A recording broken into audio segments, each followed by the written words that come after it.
ગુજરાતના ડીજીપી વિકાસ સહાય માથું પછાડી મરી જાય તો પણ આ વહીવટદાર નામની જ્ઞાતિને સુધારી નહીં શકે।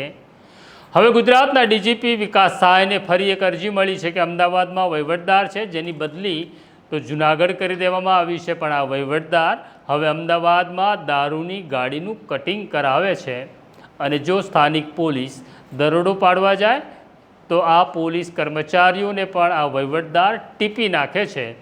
તેની વિગતે વાત કરવી છે।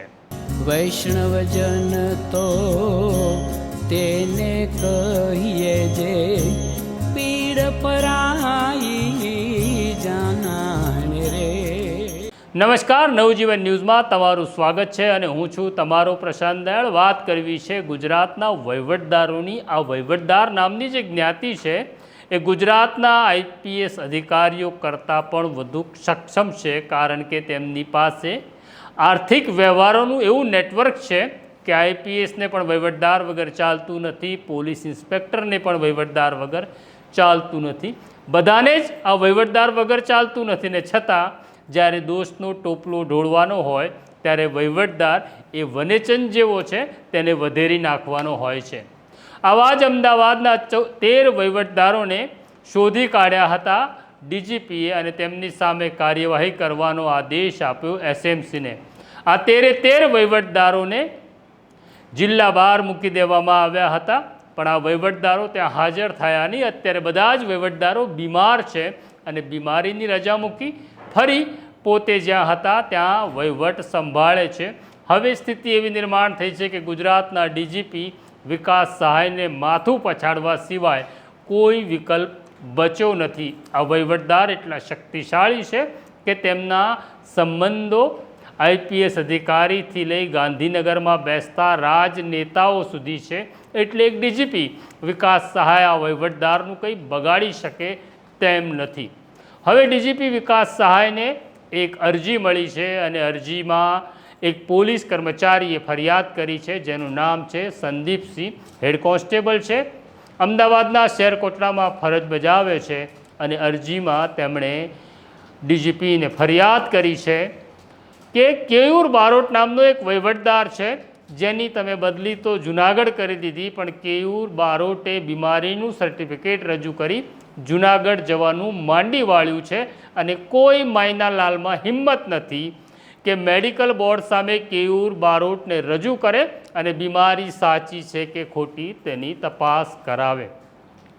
હવે કેયુર બારોટ શેરકોટડા વિસ્તારમાં દારૂનું કટિંગ કરાવે છે એવી ફરિયાદ થઈ છે। શેરકોટડામાં ઘૂસવાના જે નાકા છે ત્યાં રાત્રે કેયુર બારોટ એ નાકા ઉપર કબજો મેળવી લે છે અને દારૂની જે ગાડીઓ આવે તેનું કટિંગ કરાવે છે। તમને પ્રશ્ન થશે કે કટિંગ એટલે શું, તો તે પણ સમજાવી દઈએ। કટિંગ એટલે જ્યારે ગુજરાત બહારથી દારૂ ભરેલી ટ્રકો અમદાવાદ કે કોઈ પણ શહેરમાં દાખલ થાય ત્યારે મિનિટોમાં એટલે ચપટી વગાડતા જ આખી ટ્રક ખાલી થઈ જાય એટલા વાહનો મધમાખીની જેમ નાના નાના વાહનો દારૂની ટ્રક પાસે પહોંચી જાય અને બુટલેગર એક પછી એક વાહન લઈ રવાના થઈ જાય। એટલે કોઈ બહારની એજન્સી દરોડો પાડવાનો પ્લાન કરે તો આખો ખેલ 15 મિનિટનો હોય છે। તો કેયુર બારોટ આવું કટિંગ કરાવે છે તેવી ફરિયાદ ડીજીપીને મળી છે।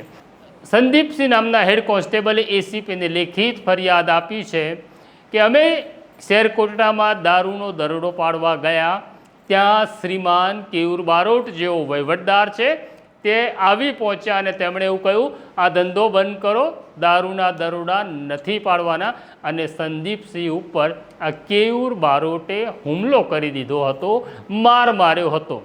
અમે આ મામલે એસીપી ડી ડિવિઝન સાથે પણ વાત કરી, તેમણે કહ્યું વાત સાચી છે, મારી પાસે અરજી આવી છે હેડ કોન્સ્ટેબલ સંદીપસિંહની, જેમાં સંદીપસિંહે કેયુર બારોટે દારૂના અડ્ડા ઉપર કેમ ગયા તેમ કહી માર માર્યો તેવી ફરિયાદ મળી છે। આ મામલે સંદીપસિંહનું નિવેદન નોંધવાનું બાકી છે।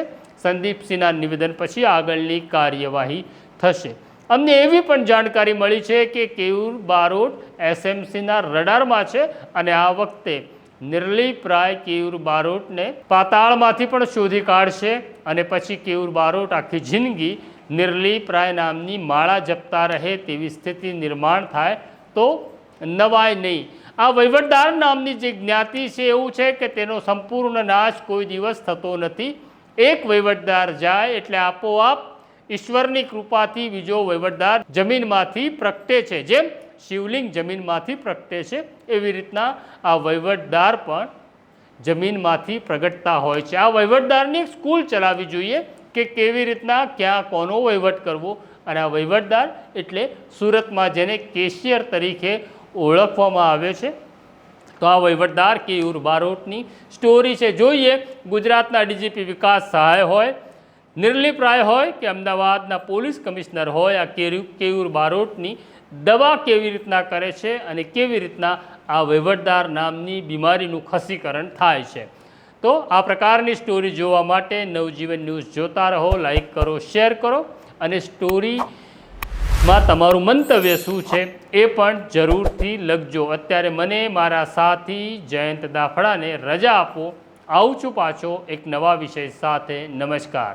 વૈષ્ણવજન તો તેને કહીએ જે પીડ પરાઈ.